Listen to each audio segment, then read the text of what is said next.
Hello learners, नमस्कार। मैं वैद्य Chhagan Jangid, ESIC Delhi में सीनियर मेडिकल ऑफिसर के पद पर कार्यरत हूँ। एनआईओएस में आपका स्वागत है। आज का विषय है पंचकर्म के सिद्धांत। हम सब जानते हैं आयुर्वेद जीवन का ज्ञान है, ना केवल चिकित्सा शास्त्र।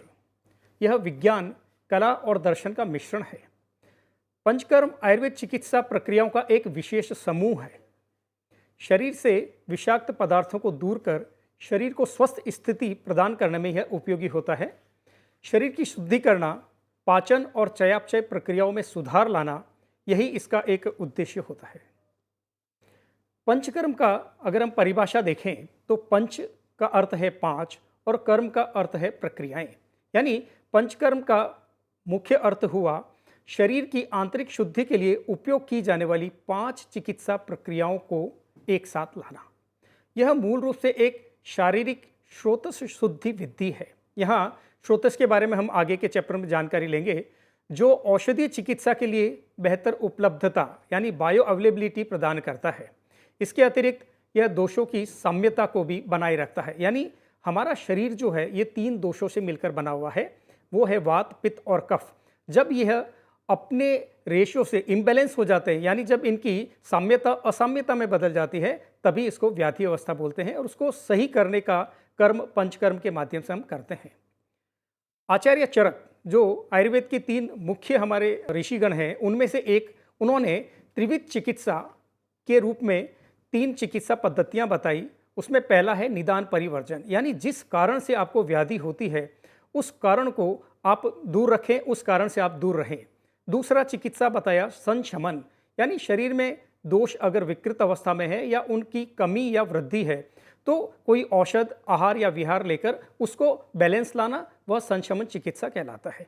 और संशोधन चिकित्सा, जिसके अंतर्गत पंचकर्म आता है, यह इस सिद्धांत पर कार्य करता है कि अगर शरीर में विकृत दोष मात्रा से बढ़ गए हैं या विकृत अवस्था में है तो उनको शरीर से बाहर निकाल दिया जाए। वर्तमान समय में पंचकर्म का महत्व क्या है? वर्तमान समय में यह विशिष्ट क्रिया पद्धति जो है वह चिकित्सकों द्वारा न केवल भारत में वरन संपूर्ण विश्व में बहुत ही प्रसिद्ध हो रही है। और ये 2 पक्षों पर काम करती है। पहला है संरक्षणात्मक और दूसरा है चिकित्सकीय। आयुर्वेद 2 सिद्धांत बताता है, स्वस्थस्य स्वास्थ्य रक्षणम और आतुरस्य विकार प्रशमनम। यानी जो व्यक्ति स्वस्थ है वह स्वस्थ रहे, और अगर किसी कारण से वह बीमार पड़ गया तो उसकी व्याधि का उपचार करना। इसके अतिरिक्त जो लोग लंबी पुरानी बीमारियों से ग्रसित होते हैं, उनके जीवन स्तर के सुधार के लिए भी पंचकर्म बहुत उपयोगी साबित होता है। यह किस सिद्धांत पे कार्य करता है? तो आचार्य चरक ने एक सिद्धांत दिया है, श्रोतोमयम ही पुरुषः। हमारा जो शरीर है यह स्रोतसों से मिलकर बना हुआ है। और स्रोतस का पर्यायवाची के रूप में दिया है मार्ग, छिद्र, पथ या संचार प्रणाली। अगर इसको हम बहुत साधारण भाषा में समझना चाहें तो एक कोई शहर है, उसके अंदर से निकलने वाले राजमार्ग या सड़कें या छोटी छोटी जो गलियां हैं, जिनके कारण उस शहर का यातायात संचार व्यवस्था संचालित होती है, उसी तरह से हमारे शरीर में जो विभिन्न प्रकार के पथ प्रणाली है, जिसके अंदर हमारा रक्त, अन्न ये संचालित होते हैं, वह स्रोतस के अंतर्गत आते हैं। जब ये स्रोतस सही बने रहते हैं, व्यक्ति स्वस्थ रहता है और अपने जीवन का आनंद लेता है। लेकिन अगर इनमें किसी तरह की रुकावट, कोई तरह की अव्यवस्था आती है तो ये बीमारी उत्पन्न करते हैं। और जो पंचकर्म का मुख्य उद्देश्य है, रोगों का अपुनर्भव या उनका पुनः न होना। ऐसा भी कहा गया है कि संशमन चिकित्सा के कारण अगर कोई व्याधि को हमने ठीक किया तो वह पुनः हो सकती है, लेकिन अगर हमने उस रोग के कारण को ही शरीर से बाहर निकाल दिया तो उस रोग के होने की पुनः संभावना नहीं होती। इसको अपुनर्भव यहाँ कहा गया है। पंचकर्म का उद्देश्य, हम 3 उद्देश्यों से इसको करते हैं। पहला है रोग प्रतिरक्षात्मक पंचकर्म, दूसरा है संवर्धन पंचकर्म और तीसरा है उपचारात्मक पंचकर्म। जैसा कि मैंने आपको आयुर्वेद के सिद्धांत के बारे में बताया कि स्वस्थ व्यक्ति के स्वास्थ्य को बनाए रखना है, तो इसके लिए जो ये शुरू के 2 है, प्रतिरक्षात्मक पंचकर्म और संवर्धन पंचकर्म, वो इस पे कार्य करते हैं। और दूसरा जो हमने बताया कि रोगी के रोग का उपचार करना, तो उसमें उपचारात्मक पंचकर्म जो है वो सहायक साबित होता है। पंचकर्म का क्रियान्वयन, यानी हम अगर व्यावहारिक उपयोगिता की दृष्टि से इसको वर्गीकृत करते हैं तो ये 4 तरह से पाए जाते हैं। मुख्य प्रक्रिया, जो हमारे आयुर्वेद के ग्रंथों में वर्णित है उसको शास्त्रीय पंचकर्म कहा गया है। जो किसी क्षेत्र विशेष में किए जाते हैं उसको उप प्रक्रिया, जैसे हमारे भारत का जो केरल प्रांत है वहाँ पर केरलीय पंचकर्म के नाम से यह प्रसिद्ध है। विशेष प्रक्रिया जिसके अंतर्गत कुछ क्रियाकल्प आते हैं, और विविध प्रक्रिया और प्रकीर्ण पद्धति जो हम आगे आने वाले अध्यायों में देखेंगे। पंचकर्म का प्रयोग, पंचकर्म का प्रयोग जो है वो 3 कर्मों के अंतर्गत होता है। पहला है पूर्व कर्म, फिर आता है प्रधान कर्म और फिर आता है पश्चात कर्म। यहाँ पर एक बहुत सरल उदाहरण से हम इसको समझ सकते हैं। घर में कोई बर्थडे पार्टी या कोई उत्सव है तो उस उत्सव को मनाने की एक तारीख निर्धारित है। उस तारीख से पहले हम जितने दिन जो भी काम करते हैं उसके लिए जो सामान एकत्रित करते हैं वो सब पूर्व कर्म के अंतर्गत आता है।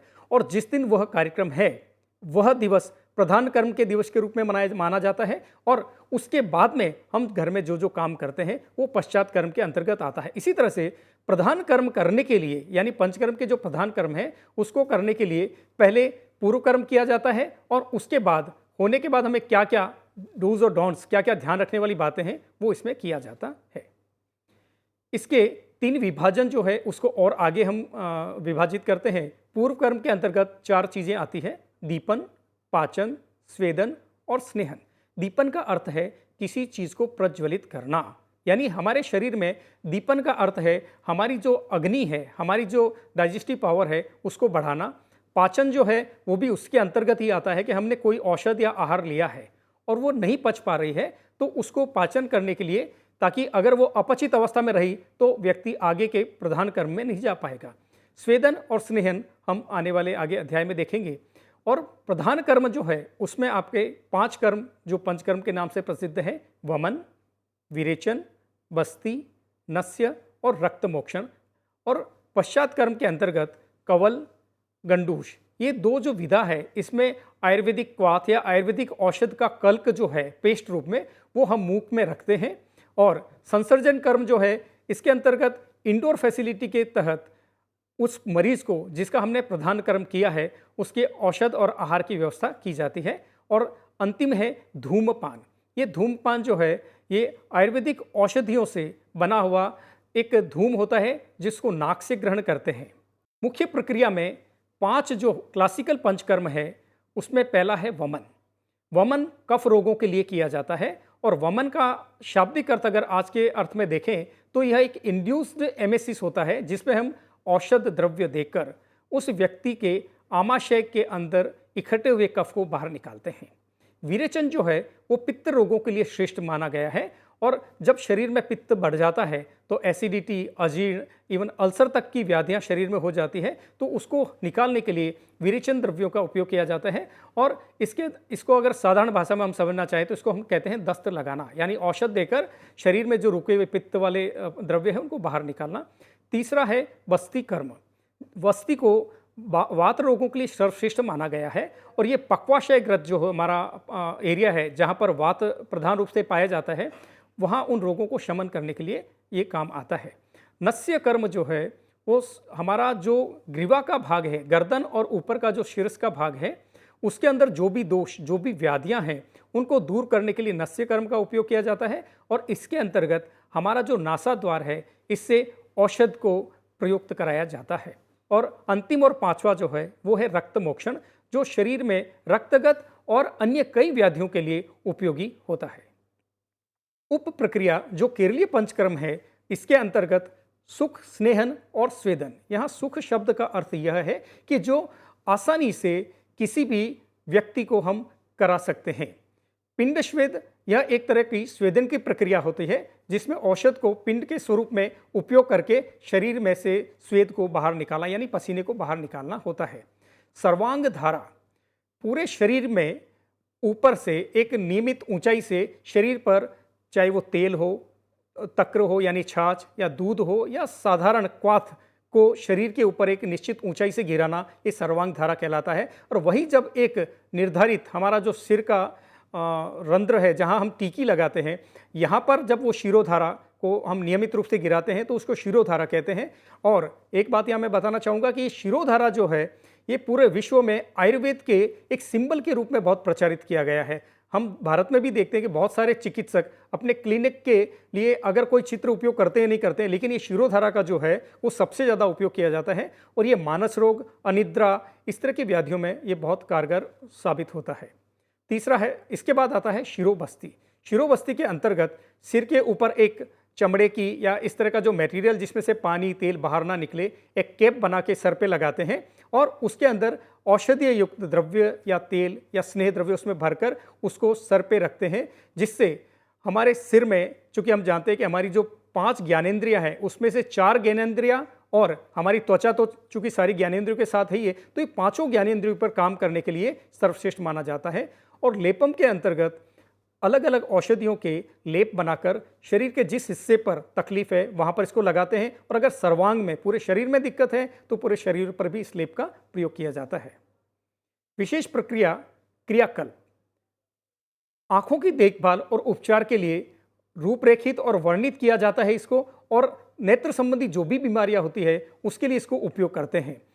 हमारी आंखों में आजकल बहुत ज़्यादा टेलीविज़न देखने के कारण, बहुत ज़्यादा कंप्यूटर पे काम करने के कारण और सबसे बड़ा मोबाइल को नियमित बहुत ज़्यादा उपयोग करने के कारण आंखों में आजकल रुक्षता और इस तरह की व्याधियां उत्पन्न होनी शुरू हो गई है।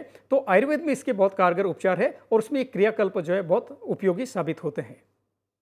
अब पंचकर्म की बहुत सारी और प्रक्रियाएं हैं जो उपयुक्त 3 वर्गीकरणों के अंतर्गत नहीं आती, उनको हम यहाँ उल्लेख करना चाहेंगे। पहला है अभ्यंग। अभ्यंग को वैसे हम पूर्व कर्म में लेते हैं। कई जो प्रक्रियाएं होती है, अभ्यंग का सामान्य अर्थ है मालिश करना, और वो मालिश जो होता है वो स्नेह द्रव्य यानी तेल से होता है। उद्वर्तन के अंतर्गत भी मालिश होती है, लेकिन उसमें स्नेह द्रव्य नहीं होता। उसमें हम जो इस तरह का जो आटा या कोई चूर्ण या पाउडर होता है उससे शरीर पर मालिश करते हैं, और ये मेदो रोग और जो कफस व्याधि है उसमें ये उपयोगी साबित होता है। कटिबस्ती, ग्रीवाबस्ती, जानुबस्ती, शरीर के जिस हिस्से में, जिस जोड़ पर हमें किसी तरह की अगर तकलीफ है तो वहाँ पर उड़द के आटे की पाल बनाकर, और आजकल बहुत सारे ऐसे इंस्ट्रूमेंट भी आ गए हैं जिसको वहाँ फिट करने के बाद उसमें औषधि युक्त द्रव्य तेल अगर डाल के उसको कुछ समय तक रखते हैं और वहाँ पर इससे बहुत अच्छे रिजल्ट्स मिलते हैं। आचार्य चरक ने षडुपक्रम के रूप में 6 चिकित्सा पद्धतियों का संक्षिप्त वर्णन और किया है, जो इस प्रकार से है: लंघन, ब्रंघन, रुक्षण, स्नेहन, स्वेदन और स्तंभन। इनको हम आगे आने वाली स्लाइड्स में देखेंगे। सबसे पहले बात आती है लंघन की। जो शरीर में लघुता उत्पन्न करे, जिससे शरीर में हल्कापन आए, वह लंघन कहलाता है। इसका प्रयोग अत्यधिक प्रकुपित कफ, पित्त, रक्त, मल, ये शरीर की जो दोष हैं, ये जब अधिक मात्रा में कुपित हो जाते हैं तब इस लंघन का उपयोग किया जाता है। यहाँ पर वात की बात नहीं की गई है, क्योंकि लंघन से वात बढ़ता है, इसलिए ये जो बाकी के दोष है उनको यहाँ वर्णित किया गया है। और व्याधियों की अगर हम बात करते हैं तो कुष्ठ, मधुमेह और मोटापा, स्थूल्य, इन व्याधियों में भी लंघन श्रेष्ठ माना गया है और सभी ऋतुओं में इसको किया जा सकता है। पंचकर्म का उद्देश्य भी शरीर में लघुता लाना ही होता है। ब्रंघन, ये जस्ट लंघन से उल्टा होता है, अपोजिट होता है। इसमें शरीर को उपचित किया जाता है, यानी बहुत सारे ऐसे मरीज आते हैं, डॉक्टर साहब मैं बहुत पतला हूँ, मैं थोड़ा मोटा होना चाहता हूँ, मेरा शरीर थोड़ा अच्छा लगे। तो इसके लिए शरीर में वजन बढ़ाना, शरीर के अंदर मांस बढ़ाना, शरीर को एक तरह से बोले उपचित करना, वो व्रंघन के अंतर्गत आता है। और आचार्यों ने मांस वंघनिया नाम, यानी अगर किसी शरीर को आपको बलिष्ठ करना है, पुष्ट करना है, तो उसके लिए जो मांस है वो सर्वश्रेष्ठ माना गया है। ये किस किस में उपयोगी है?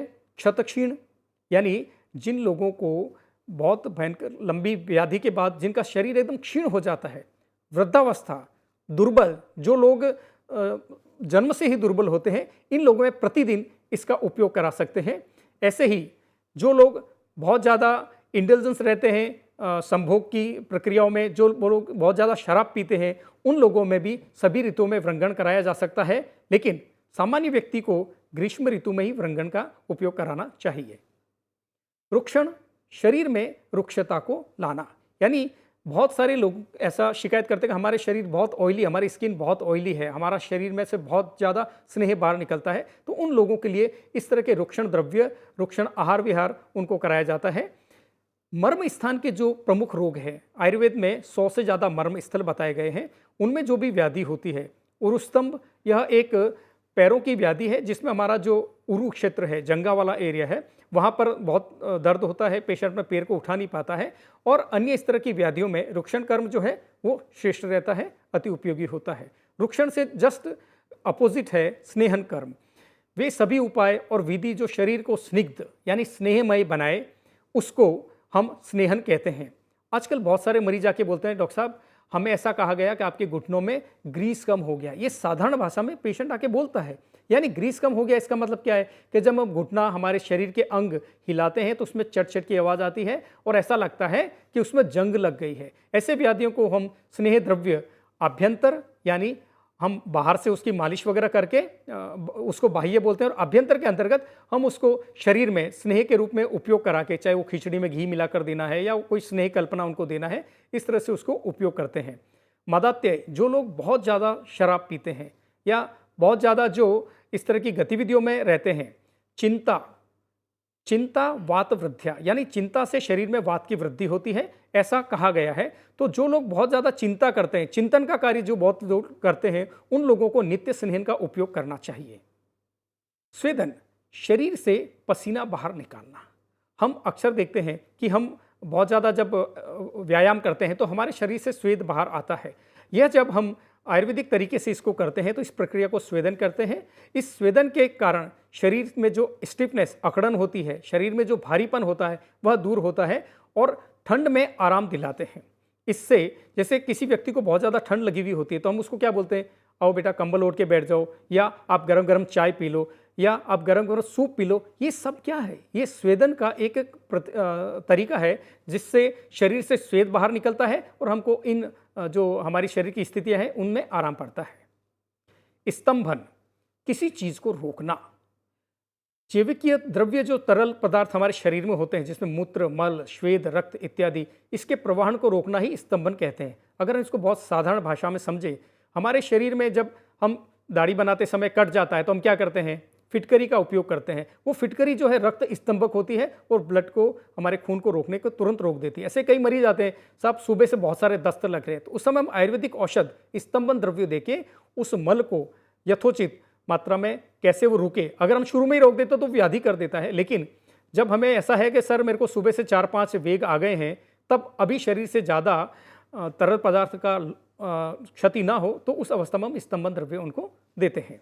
अभी पंचकर्म के सामान्य नियम में हम क्या करें क्या ना करें। तो सबसे पहली बात कही है कि पूरे पंचकर्म के समय आप गर्म पानी, गुनगुने पानी का उपयोग करें, वह पीने के लिए भी, नहाने के लिए भी। इसीलिए कहा गया है कि उष्णोदक जो होता है वो श्रेष्ठ होता है। और ब्रह्मचर्य का पालन करें, यानी हमें हमारी इंद्रियों पर नियंत्रण रखना चाहिए। लेकिन इससे भी ज़्यादा महत्वपूर्ण बात यह है कि क्या ना करें। लंबे समय तक बैठे रहना, लंबे समय तक खड़े रहना। यहाँ पर एक जो सार्वकालिक सिद्धांत है, अति सर्वत्र वर्जयेत, यानी किसी भी चीज़ की अति जो होती है वह सर्वदा नुकसानदायक होती है। तो हमें कोई भी कार्य जो है वो अधिक समय तक नहीं करना चाहिए, जैसे लंबी दूरी तक चलना, अत्यधिक यात्रा करना, अत्यधिक जोर से बोलना, ये सारा अत्यधिक समय तक धूप, धुआं, धूल इसमें रहना। आजकल हम जो वर्कर देखते हैं ये सब इसी अवस्था में रहते हैं। वो धूप में काम करते हैं, वहाँ पर बहुत सारी धूल होती है, बहुत सारा धुआं वगैरह होता है। तो ये सारे जो लोग होते हैं वो इन अवस्थाओं में रहते हैं। तो ये सारी चीज़ें जो पंचकर्म ले रहा है उस व्यक्ति को नहीं करना चाहिए। शोक, क्रोध, व्यायाम, इससे इनको दूर रहना चाहिए। भोजन समय पे करें और विरुद्ध आहार का सेवन ना करें। विरुद्ध आहार का अर्थ यह है कि दो चीज़ें जो शरीर में जाकर नुकसान करती है उनका सेवन नहीं करना चाहिए। एक साधारण उदाहरण में अगर देखें कि अगर आप दूध की कोई वस्तु या दूध सेवन कर रहे हैं तो उसके आसपास या तुरंत आप खट्टे द्रव्यों का इस्तेमाल ना करें, उसका प्रयोग ना करें। पंचकर्म के प्रभाव शरीर पे क्या पड़ते हैं? तो पंचकर्म चिकित्सा का योगदान यह है कि शरीर से विषाक्त पदार्थों को यह हटाकर शरीर को 2 स्तरों पर शुद्धि प्रदान करता है। अगर हम इसको बहुत सामान्य भाषा में समझना चाहते हैं, हम सबके घर पे स्कूटर है, हम सबके घर पे कार है, हम उन दोनों की नियमित रूप से सर्विसिंग कराते हैं। पंचकर्मा जो है यह हमारे शरीर की एक सर्विसिंग है जिसके अंतर्गत हमारे शरीर के अलग अलग पुर्जों में जो दोष उत्पन्न हो गए हैं, जो दोष वहाँ पर जमा हो गए हैं, जो विषाक्त द्रव्य जमा हो गए हैं, जो शरीर में नहीं रहने चाहिए और समय पर बाहर निकल जाने चाहिए, उनको बाहर निकालने का एक तरीका मात्र है। तो प्रथम जो इसका स्तर है वह है सकल, यानी संपूर्ण शरीर पर जो कार्य करता है और संपूर्ण शरीर से जो दोषों को बाहर निकालता है उसको सकल, ऐसा हम प्रथम स्वरूप में बोलते हैं। और दूसरा है सूक्ष्म स्तर। सूक्ष्म स्तर पर जो ये पंचकर्म काम करता है वह शरीर की कोशिकाओं और कोशिका झिल्ली और अणुओं के स्तर तक ये शुद्धि का कार्य करती है, जहाँ पर अभी तक विज्ञान को पहुँचना है। आयुर्वेद ने ये सिद्धांत बहुत पहले से प्रतिपादित किया था। आज का साइंस अभी उन सिद्धांतों से काफ़ी दूर है, यानी पंचकर्म की जो प्रक्रियाएं हैं वो मॉलिक्यूलर लेवल तक कार्य करती है। इस प्रकार की शुद्धि से जैविक प्रणाली को तेजी से सामान्य स्थिति में आने में और शरीर को नवीनता प्राप्त करने में सहायता मिलती है। जैसे सर्विसिंग के बाद हम देखते हैं कि हमारी गाड़ी एकदम चमकने लगती है, हमारी गाड़ी पहले से अच्छा माइलेज देती है और बहुत अच्छे से चलती है। वही हमारा शरीर भी एक मैकेनिकल मशीन है जो पंचकर्म के कारण उसकी हम सर्विसिंग करते हैं। इस चिकित्सा पद्धति के बाद प्रयोग किए जाने वाली औषधीय चिकित्सीय प्रभाव प्राप्त करने में भी मदद मिलती। यानी इसको हम एक बहुत साधारण उदाहरण से समझे। हमारे पास एक कपड़ा है और उसको हम कोई रंग देना चाहते हैं। अगर वह कपड़ा मैला है तो उस पर वो रंग कभी भी अच्छे से नहीं आता है। तो उस कपड़े पे रंग चढ़ाने से पहले, ऐसा आचार्यों ने इस पंचकर्म के चैप्टर में लिखा है, उस कपड़े के पहले हम मैल को निकालते हैं और जब वह कपड़ा एकदम साफ हो जाता है उसके बाद वह यथोचित रंग लेता है। इसी तरह से हम शरीर में कोई तरह की औषध प्रयोग करवाना चाहते हैं तो उसके लिए ये आवश्यक है कि शरीर पहले शुद्ध हो और उस शुद्धता के लिए हम पंचकर्म का प्रयोग करते हैं। हम दैनिक जीवन में भी पंचकर्म का प्रयोग करते हैं, लेकिन हम अनभिज्ञ हैं। हम जो रोजमर्रा कार्य में अपने गतिविधियों में जो करते हैं, पहला है अभ्यंग। आज इसका प्रचलन बहुत कम हो गया है, लोग शरीर पर नहीं लगाते। अभ्यंग का अर्थ है शरीर के जो हमारे मुख्य जोड़ हैं, हमारा घुटना है, कोहनी है, पैर है, कंधा है, यहाँ पर हम नियमित रूप से सरसों का तेल, तिल का तेल, इस तेल की हम मालिश रोजाना करें। शिरोभ्यंग का अर्थ है हम सिर के बालों में केवल तेल लगाना, यही शिरोभ्यंग नहीं है। सिर का जो हमारा स्कल्प है, सिर का जो भाग है, वहाँ पर उस तेल की अच्छे से मालिश करना। पादाभ्यंग का अर्थ है पैर के तलवे में मालिश करना। यहाँ पर एक मैं बात आपका ध्यान कराना चाहूँगा कि बहुत सारे मरीज जो ऐसे आते हैं जिनको नींद नहीं आती है, उनको हम ये पादाभ्यंग कहते हैं। आप इसका उपयोग करो। रात्रि में सोते समय पहले आप पैर को अच्छे से गुनगुने पानी से धो लें। उसके बाद आप जो वातनाशक तेल है उससे अपने पैर के तलवे में अपने हाथ से अच्छे से मालिश करें और फिर उसको गर्म पानी से भीगे हुए टॉवल से पोंछ के आप सोएं। बहुत सारे मरीजों को हमने केवल ये करने के लिए बोला और उनका से हम जो रात को नींद की गोली लेते थे वो हमारी बंद हो गई। उद्वर्तन हम पढ़ चुके हैं, पाउडर से शरीर पे मसाज करना। प्रतिमर्श नस्य में हम नाक में नियमित रूप से तेल या घी या जो स्नेह द्रव्य हमें अनुकूल पड़ता है उसको हम लगाते हैं। अंजन का अर्थ है आँख में काजल निकालना। गंडूश का अर्थ है गार्गलिंग करना। ये साधारण गार्गलिंग नहीं है, ये आयुर्वेदिक क्वाथ या आयुर्वेदिक औषधि युक्त पानी से हम इसका गार्गलिंग करते हैं। धूमपान, ये मेडिकेटेड फ्यूम्स होते हैं जो हम नस्य का जो कर्म होता है उसके बाद और वमन कर्म के बाद हम मरीज को धूमपान कराते हैं। कर्णपूरण के अंतर्गत हम कान में तेल डालते हैं, जो आज बिल्कुल ये प्रथा देखने में बहुत कम हो गई है। पंचकर्म की कार्मुकता ऐसा है कि ये शरीर के मलों को दूर करके शरीर में से जो हमारे अनुपयोगी पदार्थ है उनको बाहर निकालता है। सूक्ष्म और स्थूल स्रोतों को ये साफ करता है, जिसके कारण शरीर के जो हमारे ऊतक है, टिश्यू है, उनको रिपेयर होने में, मरम्मत होने में कम समय लगता है और हमारा शरीर का पोषण होता है। असमय में जो बुढ़ापा आता है वो रुकता है। शरीर और मन दोनों स्वस्थ रहते हैं। औषधियों की जैव उपलब्धता को ये बढ़ा देता है, यानी जब शरीर शुद्ध होता है तो औषधियाँ जल्दी और शीघ्रता से अपना कार्य करती है। यह आंतरिक शुद्धि स्थायी और चिरस्थायी परिणाम देती है। यानी ऐसा बोलते हैं कि एक बार आपने पंचकर्म कराया तो आप लंबे समय तक या बहुत लंबे समय तक आप स्वस्थ रह सकते हैं, बिना किसी बीमारी के आप समय निकाल सकते हैं। पंचकर्म के लाभ क्या है? प्रकोपित दोष जो हमारे एलिमेंट्री कैनाल से इसको शरीर से बाहर निकालते हैं, ये मुख के द्वारा निकालते हैं तो वमन होता है, और गुदमार्ग से बाहर निकालते हैं तो ये विरेचन या वस्तीकर्म कहलाता है। रोग ठीक हो जाते हैं, स्वास्थ्य की पुनः प्राप्ति होती है, संवेदनीय स्थान, मन, बुद्धि और वर्ण स्पष्ट होते हैं। हम कई लोगों को देखते हैं और हम उन पे कटाक्ष करते हैं, अरे अब तो तुम बहुत अच्छे लग रहे हो, क्या किया? तो वो बोलता है कि मैं पंचकर्म करा के आया हूँ। शारीरिक बल इससे बढ़ता है। व्यक्ति में बुढ़ापे के लक्षण जल्दी नहीं दिखते, लंबे समय तक स्वस्थ जीवन रहता है। शरीर बीमारियों से दूर रहता है, प्रतिरोधक क्षमता बढ़ती है, शरीर का पोषण होता है और हमारा तंत्रिका तंत्र जो है वो पुनर्जीवित होता है। मित्रों, अभी इस अध्याय में हमने ये पाया कि पंचकर्म का सामान्य अर्थ है 5 कर्म, जिसका उद्देश्य शरीर को सफाई करना है, शरीर को साफ करना है। और अगर हम साधारण भाषा में देखें तो हमारी शरीर रूपी जो मशीन है उसका हमें जो रियल में हम रेगुलर लेवल पे हम जो इसका मेंटेनेंस करते हैं, इसका हम जो सर्विसिंग करते हैं वही होता है। तो पंचकर्म के इस अध्याय से आपने सीखा है कि हम नियमित रूप से पंचकर्म का अगर सेवन करते हैं, योग्य चिकित्सक के पास, योग्य किसी अस्पताल में जाके, तो हम लंबे समय तक स्वस्थ रहते हैं। और यही हमारे जीवन का उद्देश्य है कि अगर हमें स्वस्थ है तो हम शरीर के जो 4 पुरुषार्थ हमें बताए गए हैं, धर्म, अर्थ, काम, मोक्ष, इसका मूल ही स्वास्थ्य कहा गया है। और ये स्वास्थ्य प्रदान करने के लिए पंचकर्म से श्रेष्ठ कोई विधा नहीं है। तो हम पंचकर्म को अपनाएं। आज इस अध्याय के माध्यम से मैं यही संदेश आपको देना चाहता हूं। धन्यवाद।